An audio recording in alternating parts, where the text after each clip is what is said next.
നേരം വെളുക്കുമോ എന്ന് പോലും അറിയാതെ ഉറപ്പില്ലാത്ത ഷെഡുകളിൽ, ഏതെങ്കിലും അഭയാർത്ഥി ക്യാമ്പുകളിൽ, ഗസയിലെ അതുപോലെ റഫയിലെ വെസ്റ്റ് ബാങ്കിലൊക്കെ ഉള്ള അവിടെയുള്ള ആളുകൾ തൻ്റെ മക്കൾക്ക് പട്ടിണി, വിശന്നിട്ട് കൊടുക്കാൻ ഭക്ഷണമില്ല, തണുപ്പത്ത് അവരൊന്ന് പുതക്കാനുള്ള പുതപ്പോ വസ്ത്രമോ ഇല്ല, അതും പോരാഞ്ഞിട്ട് ഭക്ഷണമില്ല, വെള്ളമില്ല.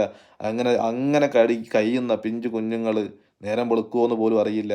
നേരം വെളുക്കുന്നതിന് മുമ്പേ ബോംബ് വന്ന് വീഴുമെന്നറിയില്ല.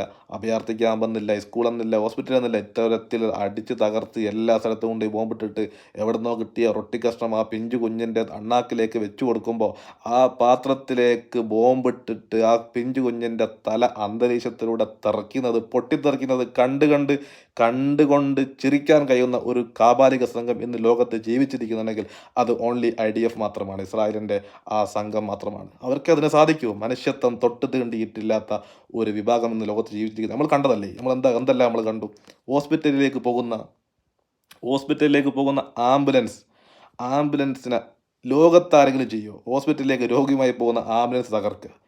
എന്തെല്ലാം നായാട്ടുകൾ ഹോസ്പിറ്റൽ തകർക്കുക. എന്തിന് വേദന സംഹാരം ഇല്ലാതെ കുളികളിലെത്തി പച്ചക്ക് കീറി ഓപ്പറേഷൻ ചെയ്യുന്ന വാർത്ത ലോകം കണ്ടില്ലേ? ലോകം നിസ്സംഗതയോടെ നോക്കി നിന്നില്ലേ? എന്തിനധികം നമ്മൾ ഹിറ്റ്ലറെ കുറിച്ച് പറയുന്നത്? എന്തിനാണ് ഹിറ്റ്ലറെ കുറിച്ച് പറയുന്നത്? ഹിറ്റ്ലറെക്കാളും വലിയ ഏകാധിപതി ചെയ്യുന്നതല്ല ഇവിടെ ചെയ്യുന്നത്.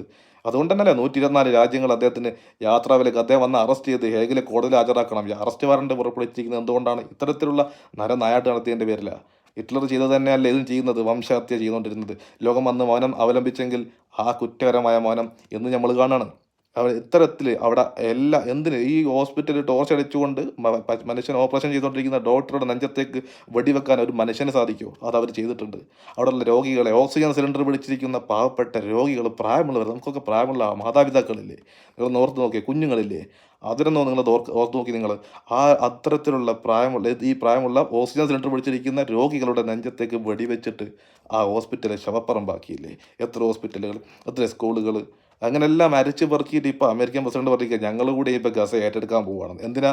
1.5 വർഷം നിങ്ങൾ കൊണ്ടുപോയി ബോംബിട്ടത് പോരാത്തത് കൊണ്ട് ഇനി 4 ബോംബ് നിങ്ങൾ അധികം കൊണ്ടുപോയി ഇടുമായിരിക്കും. അതിനല്ലേ ഒരു 75,000 ആളുകളെ കൊന്ന് നിങ്ങൾ ചോര കുടിച്ചിട്ടുണ്ട്. ഇനിയും നിങ്ങൾക്ക് ഒരു 75,000 കൊല്ലാൻ ചിലപ്പോൾ നിങ്ങൾക്ക് സാധിക്കും. കൊല്ലാൻ ആർക്കും പറ്റും. ആ കുറച്ച് ബോംബ് ഉണ്ടാച്ചാൽ മതി, ജീവിക്കാനാ പാട് എന്ന് പറഞ്ഞ മാതിരി അവർക്ക് വേണ്ടത് സ്വാതന്ത്ര്യമാണ്. അവരപ്പോൾ റിസോർട്ട് പണിയെന്നാണ് പറഞ്ഞിരിക്കുന്നത്. അമേരിക്കൻ പ്രസിഡന്റിൻ്റെ പ്രസ്താവനയാണ്, ഞങ്ങളവിടെ ഏറ്റെടുക്കാൻ പോവുകയാണെന്ന്. നിങ്ങളവിടെ പോയിട്ട് എന്ത് ചെയ്യാനാണ്? അവർക്ക് റിസോർട്ടല്ല, അവർക്ക് സ്വാതന്ത്ര്യത്തിന് വേണ്ടി അവസാന നിമിഷം വരെ അവർ പോരാടുന്നവരാണ്. അവർക്ക് വേണ്ടത് സ്വാതന്ത്ര്യമാണ്, അവർക്ക് വേണ്ട റിസോർട്ടല്ല. രാഷ്ട്രീയ പരിഹാരമാണ് അവർക്ക് വേണ്ടത്.